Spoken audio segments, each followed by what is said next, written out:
So everybody, welcome. We are going to get started with our discussion here on diversity and inclusion issues, especially focused on issues that pertain to our department. I don't think I need to introduce myself. You guys probably by this point in time know me. Sorry. But I will gladly welcome Yolanda Zepeda to our department.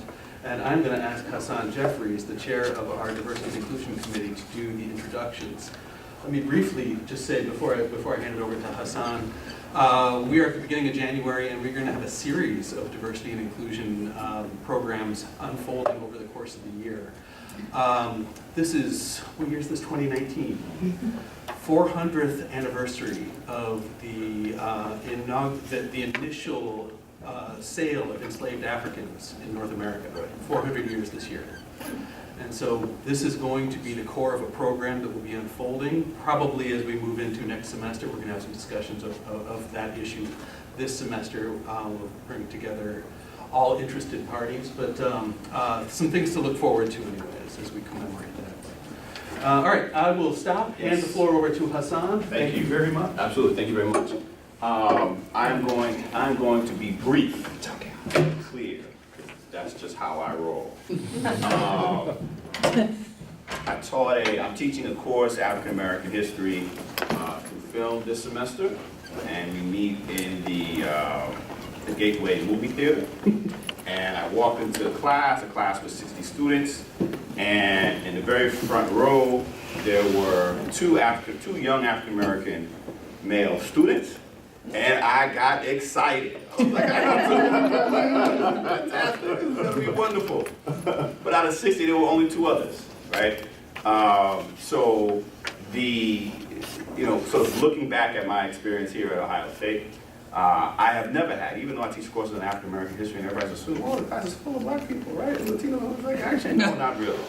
But I know that when I have this sort of critical mass of students of color in my classroom, I know when I have a critical mass of women in my classroom that the dynamic is fundamentally different, right? That the class changes, right? There's so much more can be gotten out of the classroom.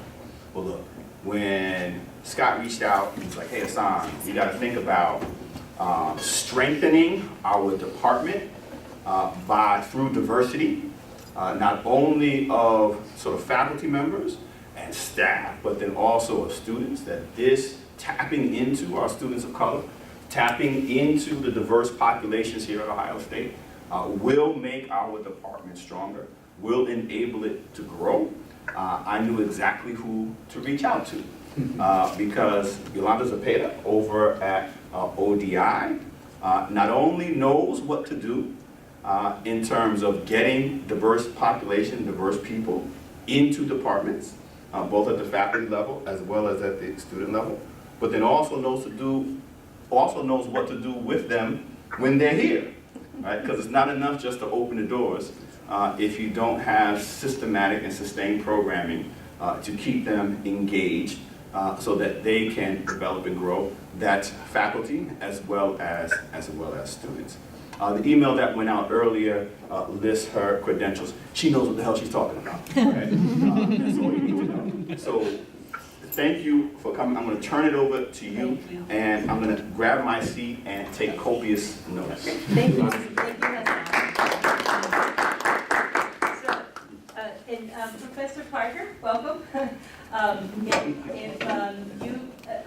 We're going to be discussion heavy this afternoon.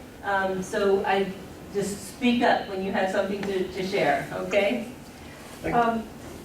So I'll start by, first of all, thanking you for being here this afternoon and braving this horrid weather. My sinuses really froze when I was walking over. It was very strange. But they're all thawed out. I'm good now. I had originally planned to share a lot of information about resources on campus and some of the programs that you could leverage with, and data. I had a lot of data slides, and I was going to share all of that with you. But as I was going through the presentation, I realized that this opportunity that you have this afternoon to talk in a really deep way about diversity and inclusion, those things don't happen, those opportunities don't happen a lot. And so the information I can share, all of those slides, I took out 20 slides that has this information, all of this information, or details about these programs are all on our website. You can look those up. And any data benchmarking questions you have, you can contact me and I can point you to a lot of resources. But I want to make the time that we have together here really help you think deeply about diversity and inclusion and what it means for the Department of History. So the planning for excellence, we're not going to do a diversity plan, but what I'm trying to indicate there is that we really need to be thoughtful about our vision and then how we operationalize that and make diversity and inclusion happen here in the department. So that is my introduction. So when I gutted my whole presentation, I kept these dimensions. So I want to start with the diversity vision. So Ohio State does not have a diversity statement. And I work with a lot of diversity officers across the campus. And this was more, I think, of a challenge for folks a couple of years ago. I think people are getting used to it today. As an institution, we're very clearly committed to inclusive excellence. And we have undertaken some big initiatives for economic access. We have required all faculty search committees to participate in inclusive hiring practice trainings. We have developed a portal to track all of the diversity investments and activities that we make across the campus. Clearly, diversity is important, even though we can't point to a statement that says this is what diversity is at Ohio State. But I think that part of that is also a strength insofar as Ohio State is a really expansive place. And we recognize that the opportunities and the contexts and the challenges of individual disciplines and kind of the institutional histories of our units matter a lot. And so we need to make sure that the actions that we're taking locally are responsive and to those opportunities, to those challenges. But that doesn't mean it's just a free-for-all. So that's why we're going to have this conversation. What does inclusive excellence mean for the Department of History, for where you are right now in this moment, and how does that motivate your actions, priorities, planning moving forward? So we'll spend some time talking about that. The operational definitions of diversity matters a lot. So I don't know if any of you saw, there was an essay in the Chronicle this week, I think it was yesterday, against diversity statements. Did you see that? I saw it, yeah. So in this essay, the author argued against using diversity statements as part of the faculty hiring process or evaluation. Some have introduced that also in the P&T process. Those statements are where we ask all faculty members to talk about their contribution to diversity and inclusion, and that becomes part of the dossier. So this author argued that universities proclaim their commitments to diversity and inclusion and equity at a high level, but never define what that means. And he says once you operationalize these terms, it becomes political. And if a candidate is defining diversity, equity, and inclusion in a way that departs from the definitions used by the committee members, then that candidate will be unfairly evaluated. It will count against him or her in an unfair way. He also argues that those terms that we never talk about what they mean. So I'll put my own editorial in there. The argument was that our evaluation processes should be objective, and we can't define these terms objectively, and therefore we should set them aside. That's a whole other conversation in my view, but the point is well taken that we don't often define exactly what we mean by diversity, inclusion, and equity. But the decisions that we make, the way that we allocate resources, the way we structure programs and our actions will drive from those definitions. So I also want to spend some time talking about that with you. Okay. Then I want to make sure that we consider multi-dimensions of change in defining a framework for the department. So all too often, diversity comes down to head counts. In fact, one of the more recent strategic planning protocols that we had listed diversity under stewardship, and it was counting people, counting heads. So we want to make sure that we are thinking about many ways that we will advance diversity and inclusion, our goals, and we want to make sure that our framework is capturing all of these and asking questions across these many dimensions. And something happened.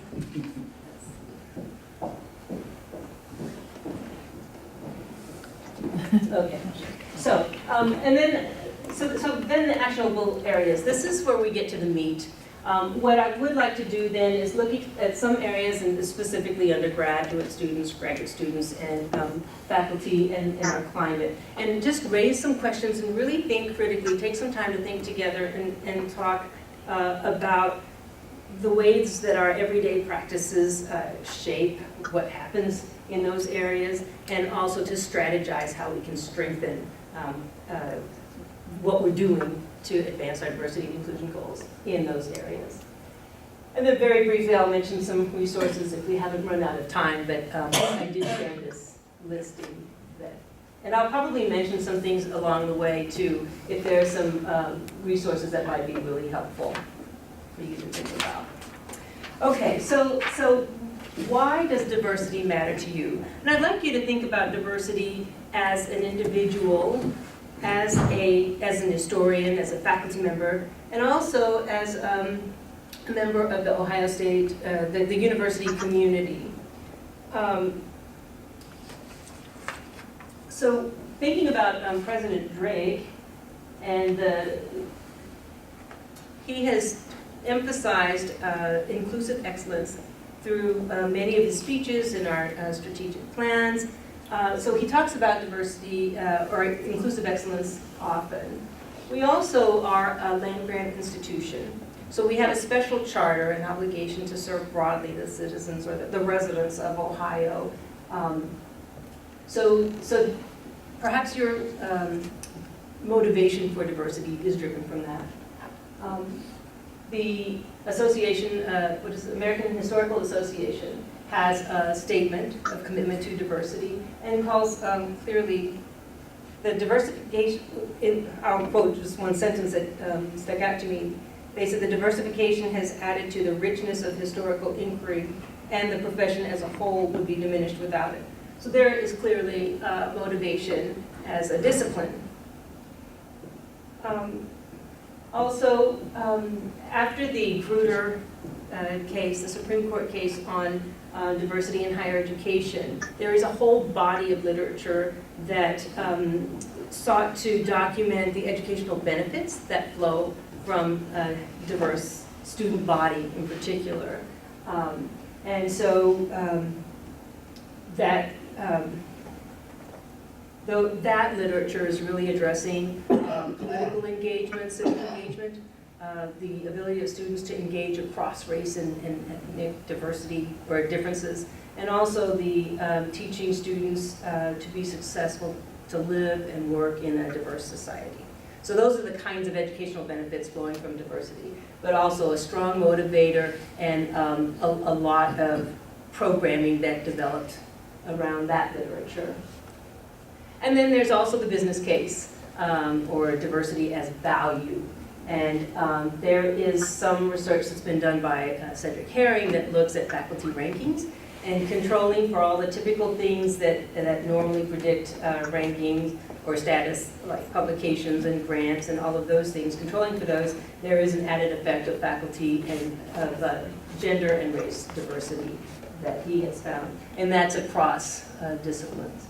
So these are all kind of high-level motivations, but I'd like to hear from you thinking about your own role as a faculty member, thinking about your role within the discipline and as a member of the university community.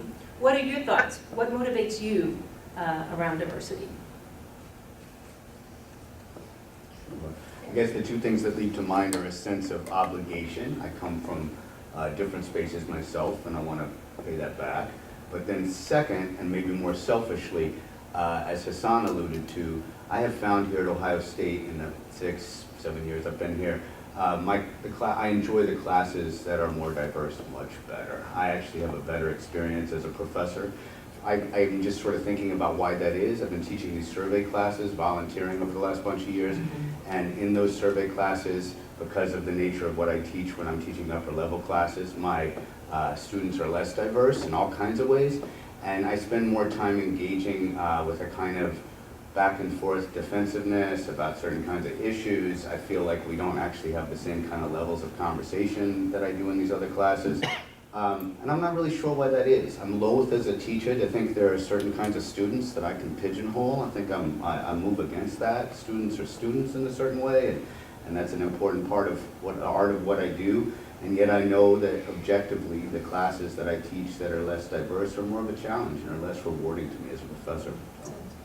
Thank you.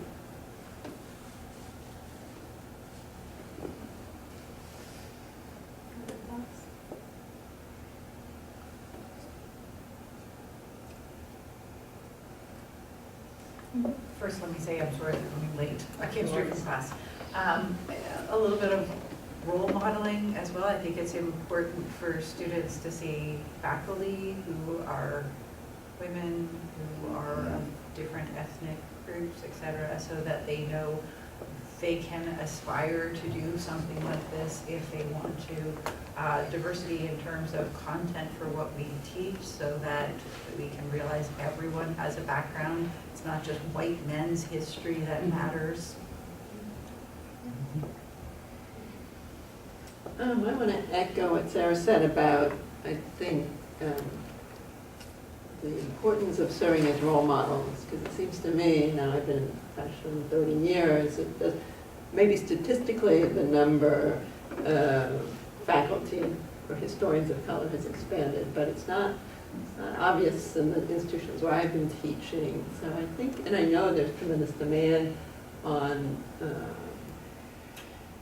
even successful PhD students to go into other aspects of university life, and so there just seems to me we need more. And then personally, because I've been leading, or I led for the first time a study abroad, which targeted, or in fact, the ODI categories here, it was such an eye-opening experience because I never have a diverse classroom, really. I mean, maybe male, female, but I don't get students of color. And when I've had them, they've often dropped out because several have been interested in French history, which is what I teach, and very intrigued by it. But I've realized that for some it's a real challenge, just the circumstance they come from to manage college. So it's in part just to break down the barriers and get conversations going between those of us who come from a relatively sheltered background and those who encounter racism in America on a daily basis, I think. I'm glad you mentioned that the students, when they come over to Hale Hall, they know exactly how many faculty of color are in their departments or how many women, it's a discipline where women are not represented. As a graduate student, I agree with much of that, and also I have a vested interest in seeing some of the systemic barriers being pushed down, and more people of color and queer people and more diverse people, differently able, disabled people in positions where they are impacting people intellectually as well. I think that would be a great trend to see, that the majority voice is not always white and male. And as well as seeing more grad students that are diverse. I think that especially at the grad student level, there's very specific sort of, not requirements, but parameters under which a lot of grad students fall, and I would love to see them be more inclusive. A lot of my more diverse colleagues at the graduate level are some of my favorite people. Yeah. So my experience is that diverse students thrive in a more diverse environment. And one of our missions, I think there are many reasons why diversity matters to us as a department, but one of our missions is social mobility and the health of the society, the health of the state, right, what is a land-grant university, but the health of our larger society. And creating an environment where diverse students can thrive and achieve those dreams, goals, objectives. I think that's a core part of our departmental mission. As a department, we are behind the curve in our enrollments, in terms of students of color and also in terms of women, in terms of female students. So these are issues that I really want us to address, and I'm very interested in figuring out the best ways for us, most effective ways for us to engage these head on. I didn't know that the women enrollments were down. Yeah. Yeah, I mean, I'm an ancient historian, and so in many ways, You study. I realize I say that all the time. Implications not intended. But I study and teach ancient Mediterranean history, and one of my big jobs is to defamiliarize the history for students. They think they know what the Romans were, but actually the Romans were a lot different from what they think. And that sort of pedagogical process of defamiliarization, that is a word, isn't it, is frankly easier if you have a more diverse group of students, because they will, from the get-go, come in with very different questions in some ways. And, I think like everyone in this room, we probably have some courses we teach where we get a more diverse group of students. For me, it's when I teach a sex and gender class, and I have one African American male. I think it's my first one, actually. Wow. I have lots of women, and women, and it's always been my most diverse, certainly racially and ethnically. But it's easier to get to that place with that class, I think, because of the and also they tend to take courses already that have taught them some of the skills of these analytic skills to defamiliarize. So anyway, I think it's easier for me, frankly, to do that. Which is why I wish I had more people in my classroom when I was teaching kind of Roman Empire who were not all kind of the same group of white guys with baseball caps. Thank you. I think this echoes your commentary and Scott's. And I'm thinking of a student who just came in my office who I had last semester, young white guy, brilliant math student, undergraduate. And he in civil rights class, with wonderful class last semester. He stopped by my office not 10 minutes ago. He said he walked into a class today on civil rights and the Constitution, and he was really excited about it. And out of class students, 17 students, there was one black person. And he walked in, and he said to himself, he was like, oh, what the hell, this is terrible, right? He said, what am I gonna do in here, right? This is a white kid. So who coming into that experience, it's not just sort of students of diverse backgrounds who benefit. All students, right, benefit from being in these environments. I mean, so the ripple effects of it, really accrue to everyone. And I think that's what we need to be thinking about as well. Certainly, it's good for students of color, students in these various categories, but everybody really benefits. And I think that's, we feel that as teachers in the classroom when we're given those, when we're in those environments. Thanks. Yes. Speaking to that, so I mean, I myself don't fit any diversity category. I'm white, straight male, but I grew up going to an inner city school where I was a minority. And so that taught me, just being able to exist in spaces where I was a minority. And it was very interesting when I went to college at a mostly white school where it was not diverse. I think less diverse overall in population than Ohio State. And it was so interesting hearing many of my colleagues and peers who are mostly white talk about, or if I mention minorities, of whether they were sexual or racial or religious, and it was obvious they had no idea, they'd never been around them. A lot of times they fell back on stereotypes, or that's just how they understood them, because that might have been the messages they were given. And so it was just it was really weird and just awkward a lot of times to hear people talk, because obviously they'd never had any substantial interaction. And having a more diverse classroom or experience will just help people exist in the real world. Okay, thank you. Professor Parker, do you have anything you'd like to say to that? I don't know. Not on this issue. It's very hard for me to hear what is being said by the audience. I can hear you very clearly, but I can't always hear them. I would like to say something when you get to diversity as it affects the disabled. Okay, thank you, thank you. Well, actually, the next slide, and you can see the slides, is that correct? I can, yes, Okay. it's worked out really well. I see them all. Okay, well, I'll read this one. This slide is a comic, and it says, I'm 1/4 Irish, Ted is bald, Ken has freckles, Steve is left-handed, Ron has a mustache, I'm proud of our diversity. Or Irish. So the question you have to ask is then, what do we mean by diversity?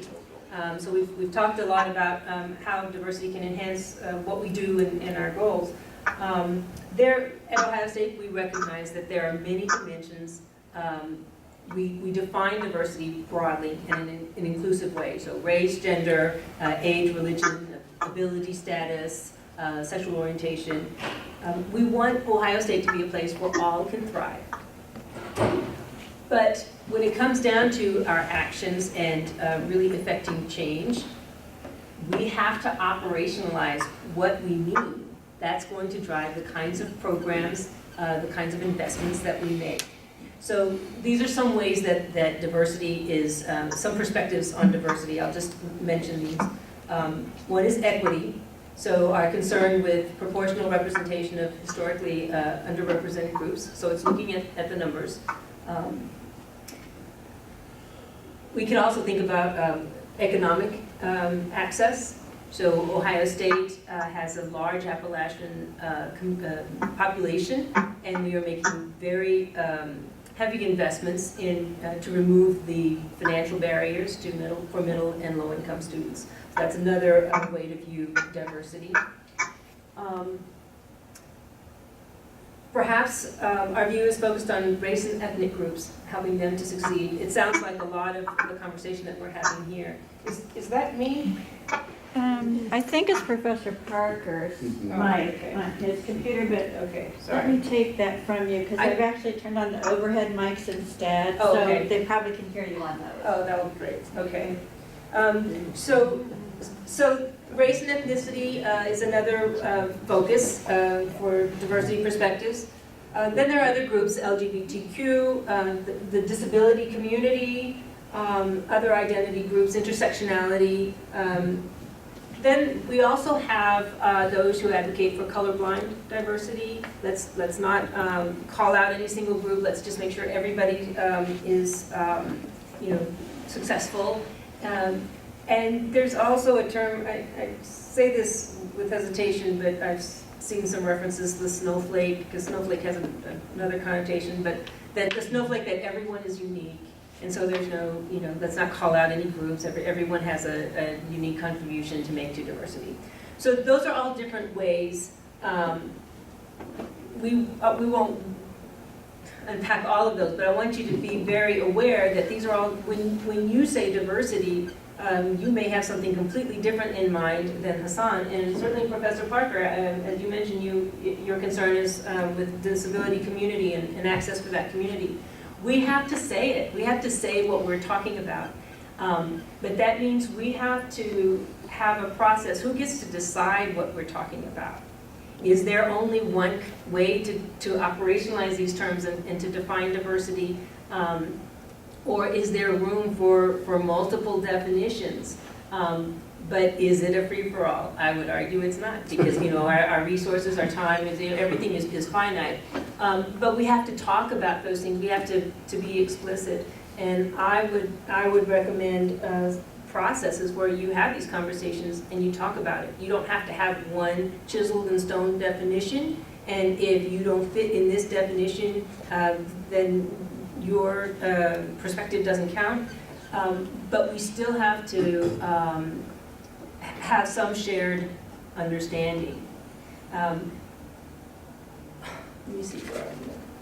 Well, Let me advance to the next so that we have some time to really look at this. So our thinking, in addition to these many ways of thinking about diversity, diversity and inclusion, especially in higher ed, has shifted over time. And so there is some collective thinking, and it makes sense, I think, to have an understanding of that.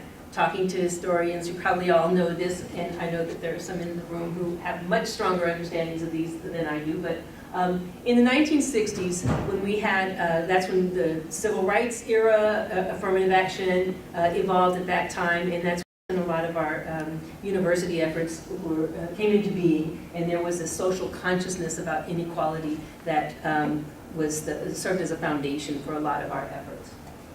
In the 70s, affirmative action became institutionalized. We had an expansion of programs, Pell Grant expanded, and in fact, the enrollments and the graduate degrees, or the graduations of minority students substantially increased. We saw real returns to our programs. In the 80s, starting in the 80s and then by the 90s, we started to see a lot of court challenges to affirmative action and to a lot of our programs, and that of course culminated in the 2003, well, there were some other challenges along the way, but the big one is the Michigan case in 2003, the Grutter case. And what happened in Grutter was that the Supreme Court upheld our diversity programs and said, yes, they're important, and they're important because the state has a compelling interest in the educational benefits that flow from diversity. But they were very clear that those benefits flow to all students. You made a reference to this. All students benefit from having diverse learning environments. But then what happened is that the focus shifted away from restoring addressing historical wrongs and historical inequalities. That was out of the picture. We're not allowed to have programs to do that. We're allowed to have programs that benefit all of our students. So there was also very central to this thinking the notion of critical mass. What that means is you have to have enough students to accrue those benefits, but we didn't talk about what that is. So it went a long way in shifting the focus of why are we doing this, and how much, when can we stop? When have we accomplished a critical mass and then we're done? And well, I'll say this, when I look at Latino engagement at Ohio State, participation here, so I don't think anyone would argue that this is a local university. We don't draw locally our student bodies. But at the undergraduate level, at the graduate level, and at the faculty level, we have 4%. Looks to me like somebody's saying, 4% and we're done. Otherwise, I have a hard time really understanding those numbers.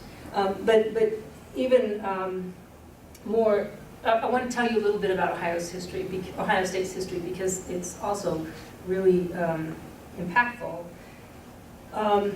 After the Supreme Court ruling in 2003, we had to change the way that we conducted our admissions and made admissions decisions, and we saw a precipitous drop in African American enrollments here, one that we just have not recovered from. But from the period 1869, which was when we opened, till 1962, Ohio State awarded more doctoral degrees in the natural sciences to African Americans than any other university. So that was nearly a 100-year period. In 1974, there was an article in the Journal of Higher Education that said Ohio led the big three in terms of African American, or doctoral degrees earned by African Americans. We led the big three. We were followed by Columbia and NYU. In those years, we too were consistently ranking as a top place for African Americans. And now Hassan gets excited that 2 out of 60 students, African American students, are in his class. And I had this horrific experience. I was helping out on a grant I was writing last year with a bunch of other faculty members across the campus. And a to-be unnamed faculty member from an unnamed department, not ours thankfully, said to a thing that I had inserted about the deep segregation and the color line in Columbus, had written back and said, what is this professor talking about? I think Columbus is a melting pot. and I had this long and painful interaction with this individual talking about the different ways we think about Columbus. And I think that we have a responsibility to the city that we work in, right, to an understanding of the intense segregation of the city and the ways in which essentially half the city is consistently separated and disenfranchised. The freeways go over those neighborhoods, right? And I think that this history that's so valuable for us to understand is part and parcel with that, right, with that geography. That's right. And when I came here, the picture that I very quickly formed of Columbus, and I don't know where that picture came from, but I had in my head, this was a destination, this on the Underground Railroad. We got the best and the brightest here. We had doctors, we had a thriving community, and so that was the picture that I carried around in my head for a long time. There's a whole other picture. So it's important to be inclusive and to be mindful of the many definitions and dimensions of diversity, but also to understand that there are some groups historically have just not had access consistently, and so I encourage you as a department, you need to think about what are our critical priorities and how are we going to reach out and incorporate those populations. I'll also share the statement from the American Historical Association, and the statement that was just updated in 2017 does make a reference to groups being historically discriminated against and continuing to support affirmative action. And so not all disciplines have this in their own vision or missions, so I'll just put it out there for you. And Professor Parker, do you have some thoughts that you would like to contribute to this, and thinking about perspectives and groups having access? So I just muted my microphone, now I've turned it on again. Can you hear me? Yes. Yeah. Okay. I'm a little concerned by the absence of a proper statement on diversity and affirmative action from the OSU campus level. I mean, we have one at the department, we have one at the college. They are, of course, not the same. But there's really nothing much at the university level. And I find that puzzling. Can you shed any light as to why there's not one from, say, OAA? So as I've done work with all across the campus, what I'm coming to appreciate, as I mentioned before, the disciplines are all in different places. There are different institutional cultures within disciplines. There are different institutional histories. And they're in many different places in terms of the kinds of conversations and the ways that they're thinking about their discipline. And so what I think, and I haven't had this conversation expressly with the president or the provost, but my sense is that as soon as you say this is who or what we mean by diversity, then those who are on the outside of that are going to take issue. So one is it gives the different disciplines, units, that latitude to respond to the context of their own discipline. So nursing men, there is a discipline that white males have a whole different, mean something different, and teaching, College of Education, males altogether. So that's my sense. President Dre continues to emphasize that diversity and inclusion are fundamental to our institutional excellence, but to have this deeper conversation about, okay, what are we going to do strategically, which groups is in and which group is out, I think they step away from that, although we have many initiatives. So there is a group that has come together to look at African American males because of the challenges, the unique challenges that we are facing. So I don't know if that's satisfying to you, or if you have any additional questions, but I think, yes, go ahead. I was just going to say, what about the federal guidelines? I mean, federal legislation has 4 categories, which it sees as diverse. One is gender, one is race, but then there's also veterans and the disabled. Yes. I want to divert the conversation, which you focused on the race element.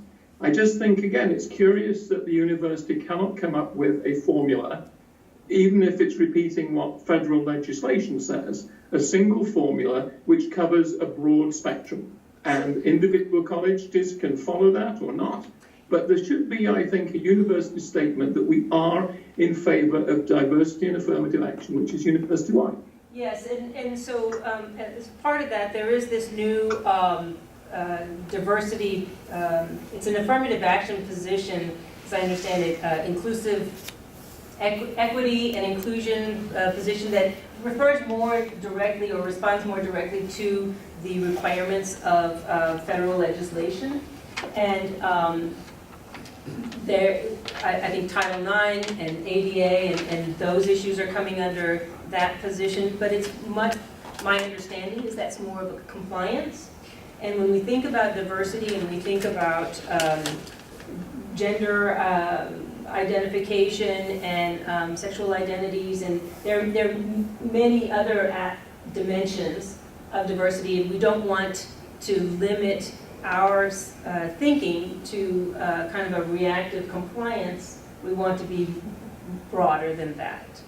Well, yeah, certainly. I want to speak up, for the fact that we're in the middle of the modern LGBT freedom struggle, and we certainly can see that tension all over, and we wouldn't want to limit ourselves with a federal government that is still catching up with a freedom struggle that's in its middle stages. But that said, I want to also echo, or I want to add on to what Jeffrey's question brings up for me. We recently have been going through a discussion in the department. I'm always talking about stuff happening internally. I hope it's all right.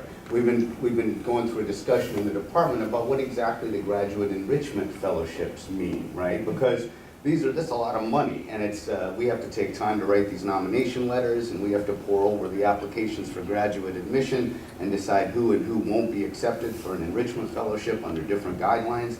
And we've recently found in a conversation with representatives of graduate school that in fact LGBTQ identity is, let's say in a contingent way right now, considered to be valid for an enrichment fellowship. I think that absolutely has to be the case. But I do see, I want to echo Jeffrey's question in just the way that we need to know at the graduate school level, at a larger level, what counts so that we can have a firm idea of that. Right? So, and I won't speak for the graduate school. I understand. But there was a time years ago when I was overseeing that process, and it was up to the units to make the compelling case, because what is a priority for you in the history of history right. is different from a brand new discipline coming on board. That's interesting. So That's a way to think about it. yeah, these are all the complicated questions, and because someone else defines diversity, so if the graduate school had a certain set of priorities, that doesn't mean that you can't come forward and say, look, this is for us, this is why this matters. And I have seen decisions reversed because the units can make a compelling case. But I also do want to acknowledge that there are groups, and I'll say American Indian groups as well, get overshadowed. I made a reference to Latino groups here. We have a narrative, a history of diversity and inclusion at Ohio State that was shaped at a given period in time, and a lot of the other narratives need to find a way to plug into that, right? So I get that. I have a quick question, if I may. So, like 8 years ago, I think, or 9, I was chair of the diversity committee here in the history department for a couple of years, and we created a website, and at the time we were trying to put up a statement about diversity, and that led to a lot of discussions in the department about what is diversity. So we brought in George Sanchez. So, and he led a discussion on diversity for the department and then the college. And so what I was wondering is, he defined it a little more tightly than what we're talking about, you know. So, and what I was wondering is, during the conversation we had in the department about what is diversity, there was a lot of discussion about, well, diversity of thought. Or, you know, you can be conservative and that could be diverse. Well, we see that today. Exactly. That's a big issue too. Exactly. So what I'm wondering is, if by opening it up so much, are we watering it down? Does that make sense? You know, so if everything's diverse, so I think it's important to say, well, if nursing, you know, that could be different, but it really isn't. You know, I mean, aren't there core principles of Right, what and I think matters? So I was responding to, I think that's why President Drake keeps the language at that 50,000 foot level. And, but we can't, that doesn't help you as a department. You need to look at who you are. And this is what we encourage. Look in the room. Who's here?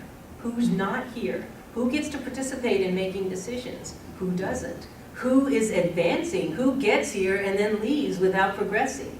Those questions are really critical for you, and I think needs to inform your thinking about what you're trying to accomplish with your diversity planning and programs. But I'm not going to say that there's one view that everybody has to sign on to, and that's chiseled in stone. It's messy. So, and there are many, so let me kind of raise some of these different dimensions that I'd like you to think about beyond head counts. Because a lot of the federal legislation too is counting, you know, checking the box, are they here, how many, you know, what percent, but there are many aspects. So I want to consider access and equity. So when we think about recruitment, admissions, graduation rates, hiring, promotions, those are just the questions that I raised. Who gets to participate here and on what terms? Learning and diversity. What learning outcomes do you want for all students? Thinking about high impact learning experiences, who has access to those? You know, study abroad is not neutral. You were just talking about the Morocco, is it the Morocco, France program? So that's going to draw a very different kind of student. Thinking about our climate, what are we doing to make the climate a welcoming and inclusive climate? And so we're going to talk about these. And then leadership commitment. How are we showing, once we understand what diversity and inclusion means for us, and I don't mean, you know, defining all of those terms in a really narrow way, but how are we expressing our commitment and showing through all of our communications, the ways that we interact with each other, in our syllabus, in our the organizational structures we have. How are we weaving those commitments to diversity and inclusion throughout? So let me see. So I want to talk about these in the context of some of our actionable areas. Diversity, research, and scholarship, also a really critical area, if I skip that. So thinking about these multi-dimensions, these are all the ways that members of your department, whether students, faculty, or staff, alumni, or external partners, these are all the ways that they experience the Department of History. And the things that we do on a day-to-day basis, the policies that we have, the programs and opportunities, all of those are going to have different kinds of impacts and will either support or undermine our diversity goals. So let's talk about some of them. So yeah, this was the one slide, but just for discussion purposes. So I did a quick query of some national data, the education IPED survey, And I looked at the last 5 years by race. By the way, these data are really hard to break out by race and gender. You can get it here locally, but from iPads you can't. And then some of the other categories that we care about, we're just not counting them. We don't have an easy way to identify them. But looking just broadly at trends, we see for 2017 that we're about 123, and I say approximately because these are the data that we reported, but they can change. So sometimes our conversations get hung up because that one should be a 2. But looking broadly at the patterns, it's important to ask kind of what trends do we see? Do we see things moving in the right direction? Let me figure out where I was. So when we have a presence of underrepresented minority students, for example, in these small numbers, what message are we sending to those students about who belongs here? And when those students are going to classes and they're seeing their professors, what message are we sending about who gets to be a historian, who gets to do the scholarship, who gets to ask those research questions? At the bottom of the slide, can you see that, or is it cut off? So I'll just, as an example, I tracked the percentages across nationally. So baccalaureates awarded in history nationally, and compared those to Ohio State. And nationally, 5.2% of baccalaureates are going to African American, 2.4 are going to at Ohio State. So we're lagging there. For Hispanic Latino, about 12% nationally, and just over 2%. I would just like to say proudly that for 1819, we can change that number of American Indian to 1. We graduated. Although I need to add some more. Totally. My student Brittany graduated in December with a degree in history, and she's a tribal member. Oh, fabulous. Congratulations. So, but it matters. So, right. And so one of the things we know is that students will experience these same numbers in different ways. So white students, when they see small numbers of students from diverse groups, they see diversity. When underrepresented minority students, or students of color, see these small numbers, they see lack of diversity. We don't belong here because there's only one other person, or there's only me. So it matters. They are paying attention, and they're experiencing their education life here in different ways. We also know that tokenism and isolationism undermine student performance. So 2 students can be sitting right next to each other in the same class, have the same curriculum, the same professor, the same everything, but will experience it in very different ways. We also know negative stereotyping and microaggressions are much more likely to happen when you don't have a critical mass. So just for the quality of the learning experience, these numbers matter. If you are also motivated by this notion of the educational benefits that flow from diversity, it's hard to gain any benefits when you have a lack of critical mass. We also know students, for those benefits, those educational benefits to happen, students need to engage with one another on approximately equitable terms. And if they're not, we're not going to have the kinds of interaction that lead to the educational benefits, the learning that we want. So I just kind of like to open it up a little bit, put it back to you. These are the different ways that we are educating our students. Yes? I have a quick question actually about the numbers.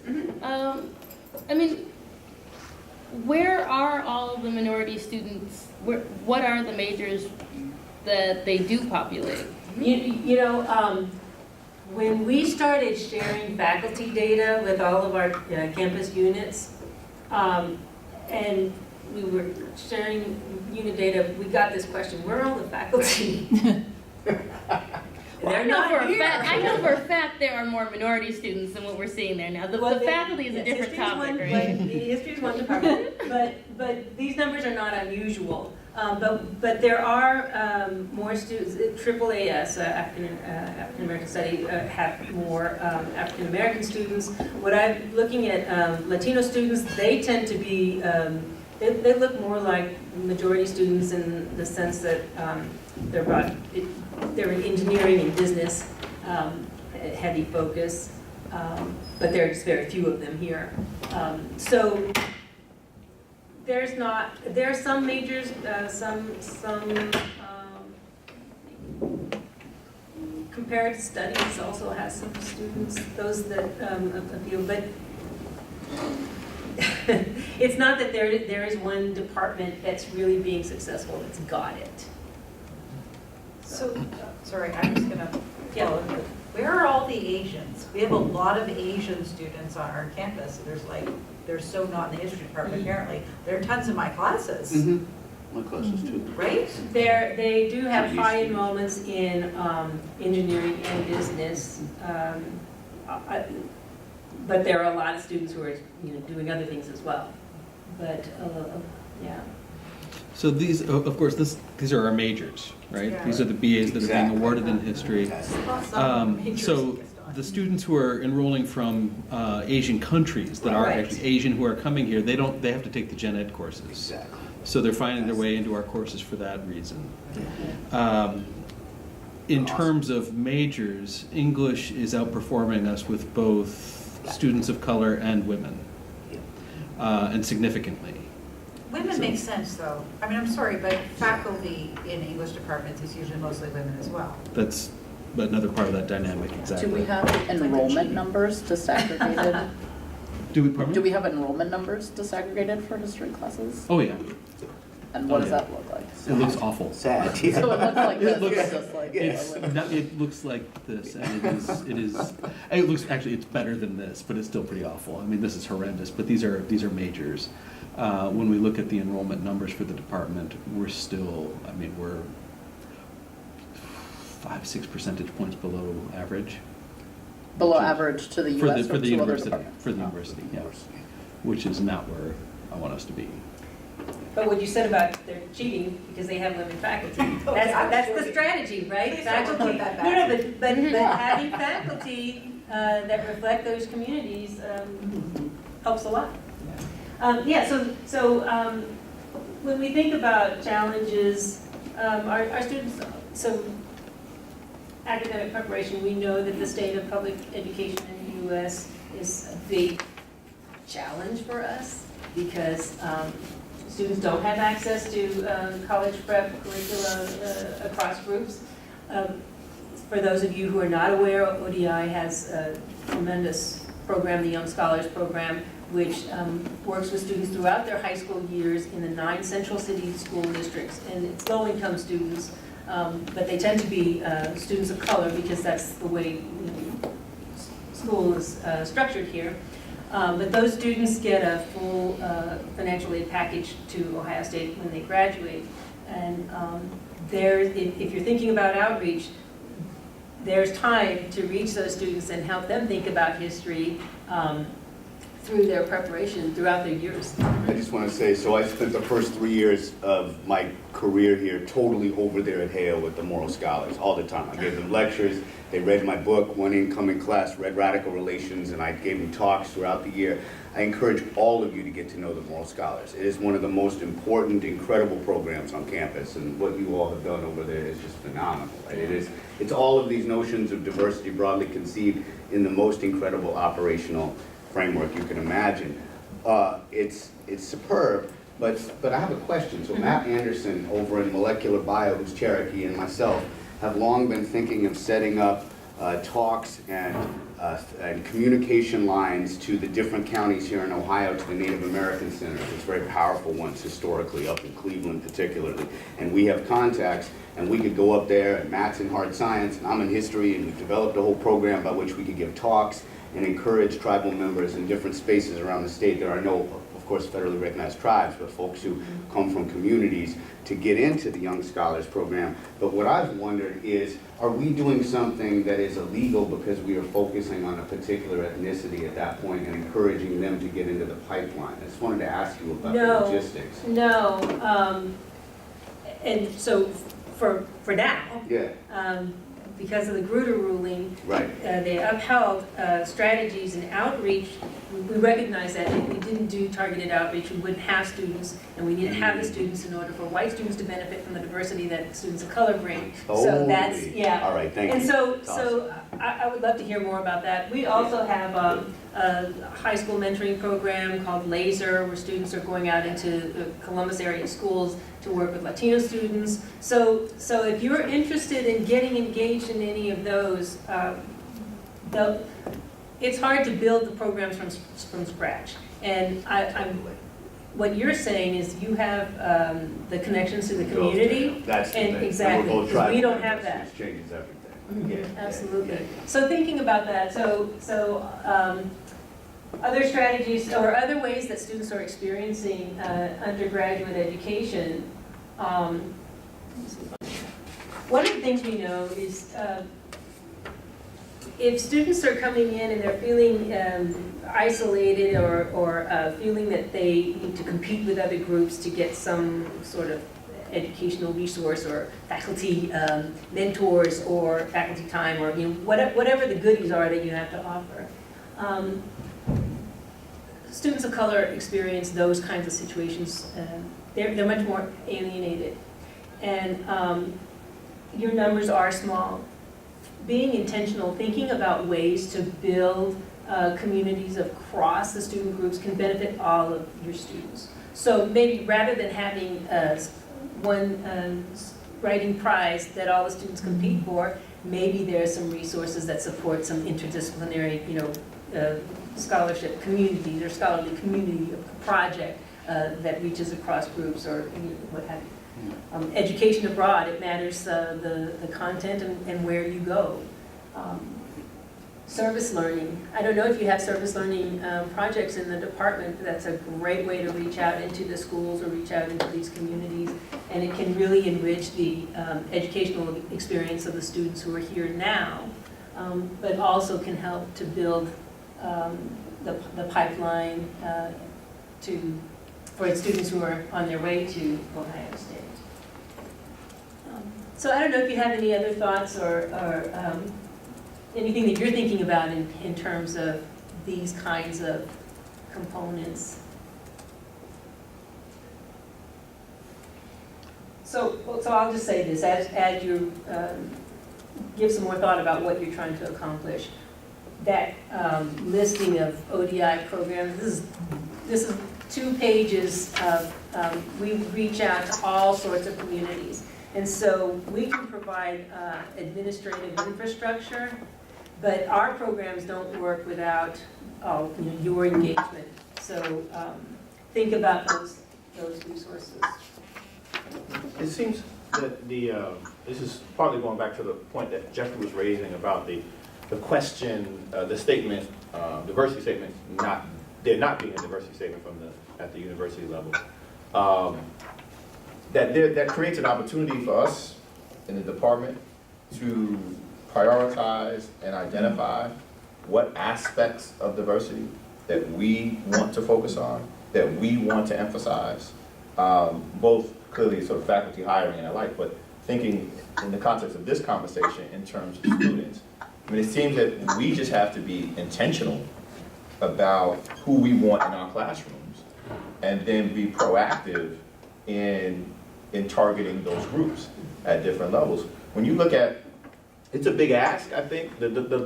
Being a major is a higher level of commitment than taking a GE in the class and moving on. I was glad to see that we had the minors, because now you get, even if it's just 1 or 2, if you get a student, no matter who that student is, and they like you as a professor and they take 2 classes with you and say, oh, I'm only 2 away from being a minor, they wind up taking 2 classes with somebody else. I mean, that's a lower level of commitment, but you're getting people in the door. I'm just thinking that we have, we have to go back to that conversation. I remember those conversations we had 6, 7 years ago and say, okay, look, like yes, there's this broad range of sort of diverse categories, but what do we want right now? What do we want to focus on? Let's be clear about that, and then let's go after that. And that actually leads then to thinking about graduate students. And I'm just going to pose these questions as our time comes short. But the students that you're serving now, the undergraduate students that you're graduating, are contributing to that potential pipeline. So one question that you do need to ask yourself is, how are we contributing to the pipeline of historians, the future historians? That's another piece that helps you decide where our priorities are. But for graduate students, the way that graduate education works, there are lots and lots of, I think, critical points that you need to think about that all too often we don't think enough about. So one is, even before deciding who's worthy to be here at the graduate level, there are many points along the way that where implicit bias and other kinds of bias and inequalities will lead to the pool that you have of students who can actually apply. And I just want to mention this one study. There was a Milton study, it was published in 2015, where this team of researchers sent a fictitious email from a prospective graduate student, and they sent it to 6,500 faculty in about 90 different disciplines across the country. And they crafted names to signal gender and also racial or ethnic identity. And what they found is across the disciplines, no matter the demographics of the faculty member who was receiving that email, white males were advantaged. They got the most responses, the most positive responses. And all the other, so white females had some bias, but they were more advantaged than all the other groups. So the Asian, African American, Latino, all of those other groups, male or female, they were overlooked or disadvantaged in terms of faculty responses. So thinking of this, there are many processes that lead to the prospective pool that you have. So one of your motivations is, what are we doing in this department to contribute to that pool of prospective graduate students? But then once they apply, what is merit? Who deserves to be here? How are we judging those students? How are we judging who's going to be successful? Who's on the committee? What kinds of knowledge and perspectives are we bringing to those admissions committees? How do our practices reward conformity to normative standards? And there I'm thinking about, our standardized tests are measuring a lot of other things, but students who may have views and desires to look at other communities that aren't traditionally studied, or with research methods that are not necessarily respected or as respected in the discipline. So thinking about all of those things, that all matters when you're deciding merit, who's worthy of being here, who is likely to succeed, who are we going to let in the door. And then once they get here, thinking about their development. When we think about access to faculty mentors and socialization opportunities, students of color, first-generation college students in particular, when they get here, they don't know that they can go and knock on the door of their professors and say, what are you studying? This is what I'm interested in.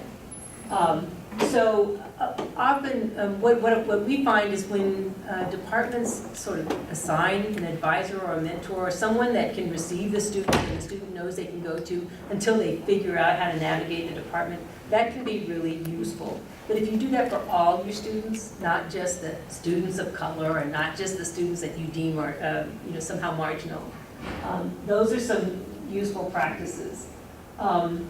When you think about professional socialization opportunities, who gets to go to conferences? Does everybody get to go, or do students know? When students come to me regularly and they ask for support to go to a conference, and I tell them, go to your department first. And they say, well, we don't have any programs for that. And I tell them, go to your department first. And if they tell them, look, ODI will give you $200, if you give me $200, then they get the money. They don't know that they can ask those questions. There are other students who it doesn't even occur to them, hey, I was accepted to this conference, somebody needs to pay me to go. So thinking about those things. Also, do we require students, coming back, do we require students to compete for faculty attention or for resources that are scarce in the department? Is that setting up then cultures of competition, and are students going to ask, who's in, who's out, do I belong here or not? What's my status in the department? Curriculum structure, right? How do we shape the curriculum in the areas of specializations? And we always signal status, which areas of study are more respected. Are there faculty who can mentor in these kinds of methods? All of those questions you need to think about. You can't be everything to every student. But again, when you think about your priorities, where do you have gaps that need to be addressed in order to make some progress in those areas? And sense of belonging, yeah, I mentioned the competitive structures. Those can all be really damaging. So you can have some bright talent, very promising talent, that comes and doesn't thrive because there's not a cultural fit, or those students who feel isolated already are reading the signals of these other structures in ways that are kind of pushing them out.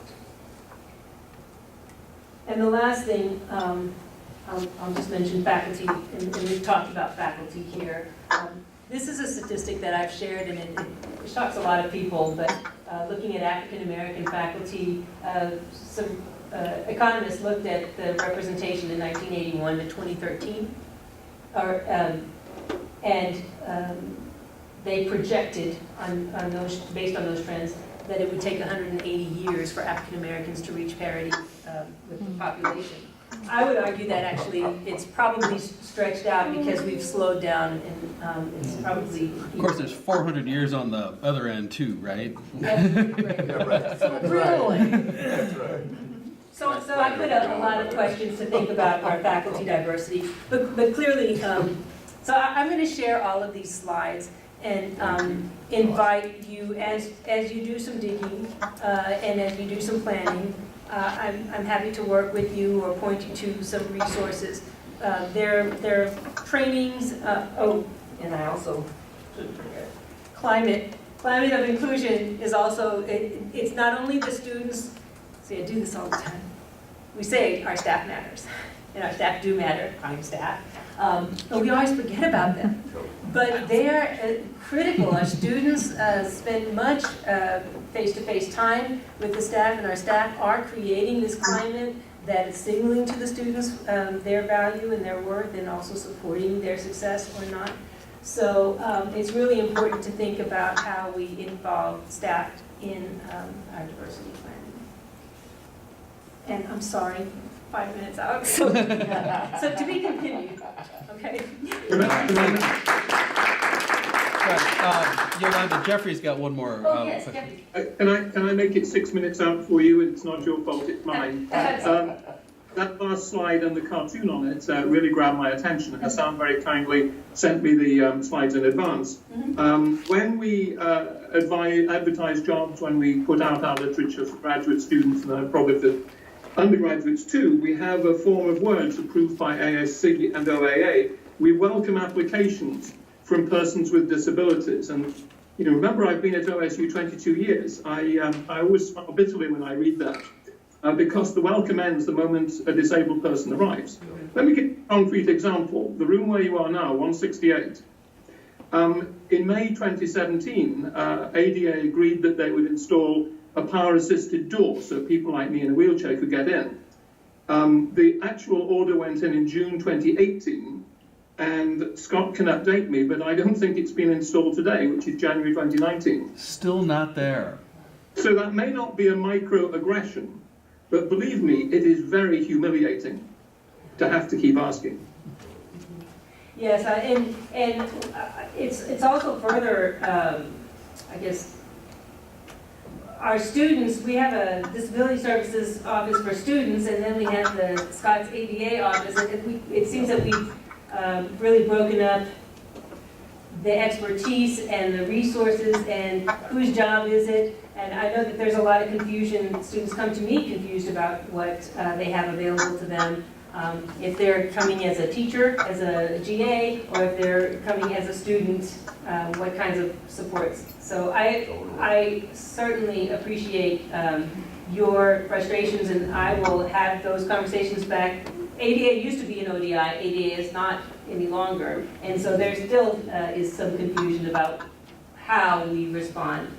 But you're correct, we can't say you're welcome, and then when you get here, we close the door. So thank you. There seems to be a real problem. I've requested that since June 9th was the first one, 4 times. Wow. And they kept saying, oh yeah, it's coming, it's coming. And latest I heard, it's actually supposed to be installed this week, but we've seen no indication that it's actually going to happen. And you know, it just keeps going up into the ether. The requests hit, and nobody's responding. And this happens. I see this happen all the time. When I got to Ohio State's, the ADA office was reporting directly to the provost. Yeah. And now it's kind of been bounced around. Right. And I think that we have not, we've kind of backed away from. Yeah. And I can see, how it's just a nightmare. That's one instance in this particular building. It's an enormous campus. I deal with dozens of different things every day, so I get an email from Jeffrey and I immediately send out another request, hey, what's going on with that? Get on it. And then I'm off to the next problem, and it escapes my attention. Right, so I assume as long as ADA is this dysfunctional, that this same problem is playing out dozens of times across campus. And it's particularly, when I think about students and faculty, in order to receive services, they have to identify, and they're taking a risk. Yeah. And then you're asking them to take a risk and identify their needs without a promise of actually getting some services. Right. Jeffrey's point, if I may just in 30 seconds. The importance of a climate of inclusion and this idea of inclusion is clearly multidimensional, but you won't have a climate of inclusion unless you have a culture of inclusion, right? Which reflects sort of saying that this is something that we want to do, intentional in being inclusive, that then sort of becomes sort of a self-replicating way of behaving. And so we would, in that scenario, when we walk in our classes and say, wait a minute, why does my class look like this? Right? We then come back and say, okay, we have a class problem, right? We'll probably have that too, but when we look at the numbers, right? We should say, wait a minute, we can be doing better, right? And I firmly believe if you create the culture of inclusion, now correct me if I'm wrong, because you're much closer to sort of students than I am and getting student feedback. Does that become heard? Like, is it possible to create a department that students in these diverse categories say, you know what, that's a place that I will be accepted, that I can go learn from, that I can engage, even if I'm not majoring, I'm taking my classes. Is that something that we can aspire to and then hope and then believe that will have a ripple effect among students?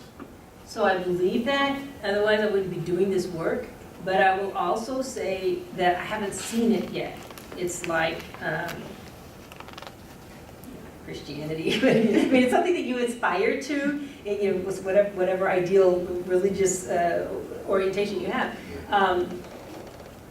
ODI, for example, we profess to be the leader for diversity and inclusion, but when you walk in the building, it's this is what the students tell me.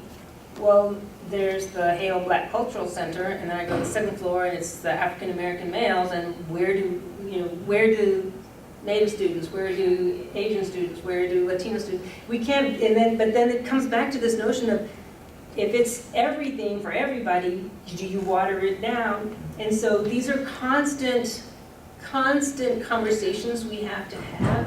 And I think the cultural inclusion, where it matters the most, is creating a space where we can talk about it, instead of talking at each other, where we have the confidence to come and share, this is what I'm thinking. And I know you're probably gonna think different, you're probably gonna think, you know, but I have the courage to say, this is what I think. It's hard, and we're never gonna get there. It's gonna be, we're always going to be on our way. But we can be in a lot better place next week if we're intentional than we were last week. So, yeah. Well, Yolanda, thank you very much for giving us your time this afternoon.